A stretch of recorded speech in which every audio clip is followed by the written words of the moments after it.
So, yan. Number 1 tayo.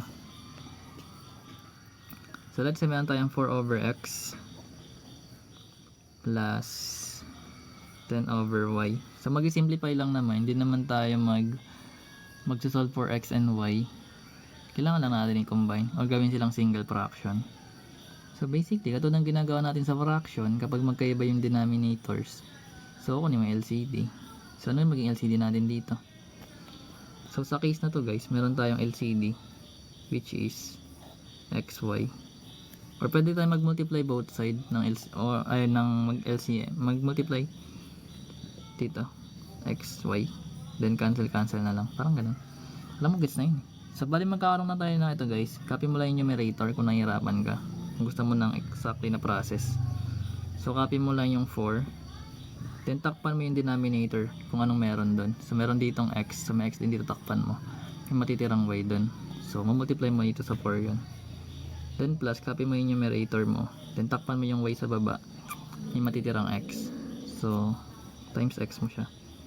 Then, ayun. Magkakaroon ka ng 4 times y, which is 4y. Plus 10 times x, magiging 10x. So, over mo siya sa xy. So, ito na yung magiging sagot para dyan. Simplify na yan kasi ano na yun. Ayun na yun. Single fraction lang natin sila. So, kung gusto nyo i-factor out tong 4 tsaka 10, pwede naman. Kaso, hindi naman yung maka-cancel kasi wala namang numbers dito except sa 1. Anyways, baka may mahanap tayong ganong problem. So, number 2 na tayo. Mabilis. Hindi naman. Gusto tayo number 2 na tayo agad. Yan. So, meron tayong 12 over 2q minus 6 over 3p. Actually guys, kung may given na ganito, pwede mo ito i-simplify kagad yung 12 tsaka 2 para lumit na kagad yung numbers. Pero kung ayaw mo, hindi mag-LCD ka ulit katulad na ito kasi matatagal lang mas malaki yung numbers. Pero sige, anong gagawin natin? Simplify na kagad natin sa given pa lang or diretso tayo sa ganito. What I mean ganito guys, di ba yung 12 tsaka yung 2 pwede sila ma-divide. So, magkakaroon tayo ng 6 sa numerator. Then, q na lang yung sa denominator natin. Kasi yung 2 divide 12 magiging 6. Then, yung 2q divide 2 magiging q na lang. Mas lumit yung numbers. Then, yung 6 tsaka 3 pwede ma-divide.